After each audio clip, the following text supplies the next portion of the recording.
So, Steve Forbes remains true to his position on Bitcoin, saying this technology is a call for the help of ordinary people in the fight against the financial policies of countries. Now we're approaching a new era when the technology reaches a new level and again leads to a radical change in money. They need to fight the crisis, they print even more dollars. Glad to welcome you to the Coin Post channel. Forbes magazine's editor-in-chief, publishing executive and twice presidential candidate Steve Forbes called Bitcoin the defense against rash economic policies. As a rule, people of the Steve Forbes generation, like Warren Buffett, criticize cryptocurrency and don't see any sense in it. However, Forbes takes a different point of view. He advocates innovation in everything and especially in the monetary system. Therefore, back in the fall of last year, he called Bitcoin a call for the help, bearing in mind that thanks to the first cryptocurrency, many people can resist states that want to control them, starve them, or even hurt. Steve Forbes is also a big proponent of the Libra cryptocurrency from Facebook. He's confident that this project has the potential to become a new world currency and literally replace the dollar. It's not surprising that both American or European financial regulators wouldn't miss the same Libra. Today, I'm inviting you to have a look at a new interview with Steve Forbes about Bitcoin.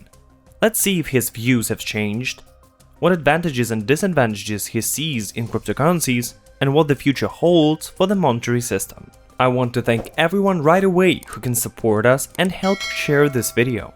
Subscribe to the channel please, if you haven't done it yet. Let's begin.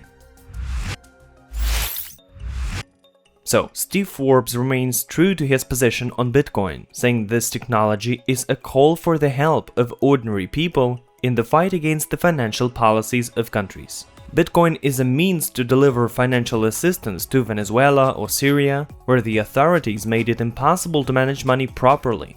He points out that it's tough to sign a long-term contract with Bitcoins today. We're talking about high volatility, but sooner or later this matter will be closed. Cryptocurrencies will have stability, and when this happens, governments will very much regret it, because it will be way easier and more convenient for people to use bitcoins instead of national currencies. However, Steve Forbes observes a mistake in the architecture of the first cryptocurrency, which was laid down during its creation. He believes that real value is created not by a limited supply, but by people's trust in a means of payment. He cites the Swiss franc as an example. It has a very high supply and it keeps growing, and it's this currency that is considered a protective asset and has retained the highest purchasing power. According to Steve Forbes, this result ensured high confidence in the Swiss franc on the part of citizens, and then this process went global. On a personal note, I'd say that many people during the crisis consider buying the francs more reliable than US dollars. The problem with limited emission is that when the economy needs more money, you simply cannot do it. The fact that there is less and less Bitcoin convinces you to accumulate the cryptocurrency, store it, and wait for the value to increase. But for the economy to develop, it's necessary that you pay with Bitcoins for goods and services, lend them, invest in a business, etc. The US managed to make a technological breakthrough and become a state with the most influential world economy, since the dollar supply was increased hundreds of times. I'll make a brief remark here.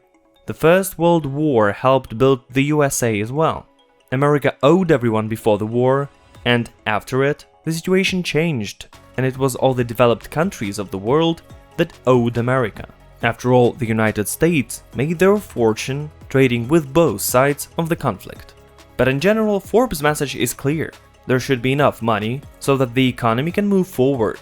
A business person should not stand in line in the bank for a loan and wait for the previous borrower to return this money because there is simply no other money. So that's one interesting point of view. Bitcoin got kicked rather painfully into its main advantage in the form of a limited issue, but I will comment on that in the final part of the video.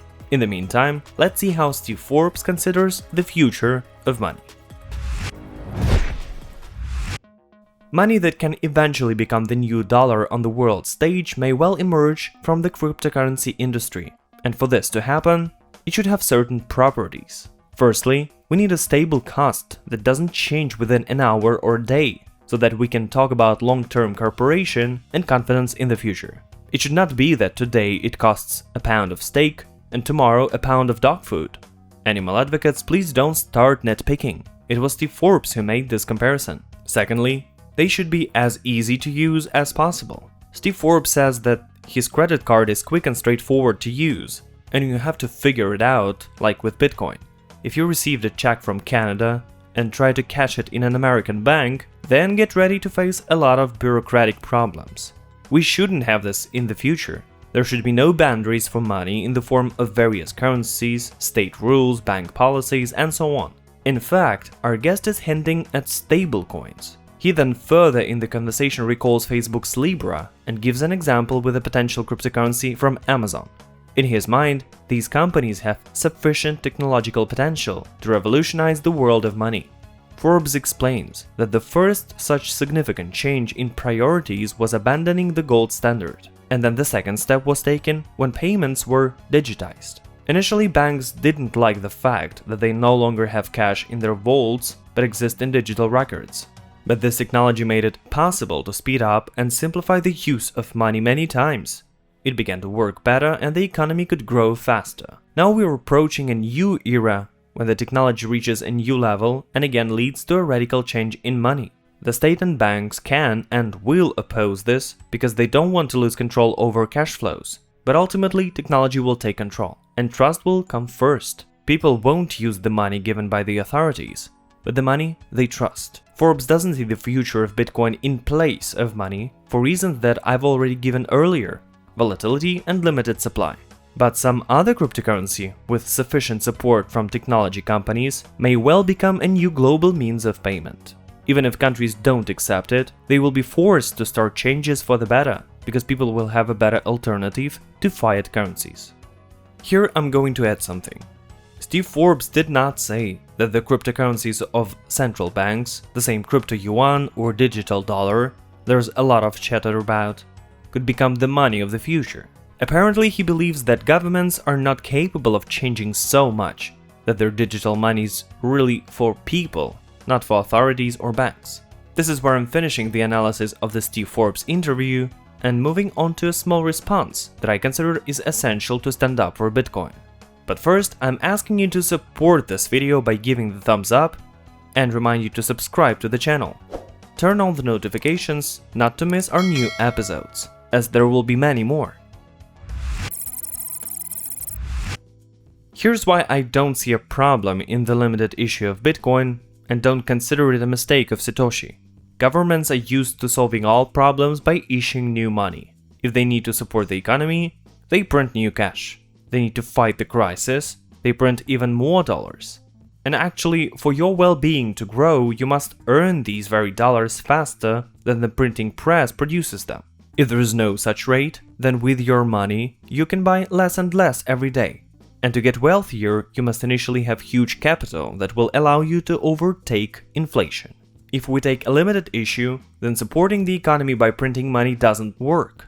But this can be done by increasing the value of money when you need less money for the same action. This goes beyond the logical frameworks, as you'll be getting less and less salary with time. At the same time, you will be able to buy more and more with it, because the value of this money increases as it is distributed among people. As for the other drawbacks of Bitcoin, the volatility will go away on its own as the first cryptocurrency moves from the status of a speculative asset to a means of payment and value accumulation. Also, over time, technology will make Bitcoin simple and affordable, like credit cards. And most importantly, what Steve Forbes talked about is a matter of trust. It's my personal view, but exchanging fiat money under the control of governments and banks for the cryptocurrency managed by Facebook and Amazon is an extremely dubious pleasure. I trust Bitcoin, and experience have shown that the majority of people who understand cryptocurrencies agree. Because it's an open source code, it's a transparent blockchain where everyone can easily see the flow of funds. And it's the most decentralized crypto asset of the existing ones. No need to correct me, I'm not talking about Bitcoin kit wallets. I'm talking about managing the Bitcoin ecosystem, which is really the most decentralized, and it's the most crucial factor for trust. Share your point of view of the future of money in the comments, please. And that's it for today. Thank you for watching. It's the Coin Pulse channel. Subscribe and get enlightened.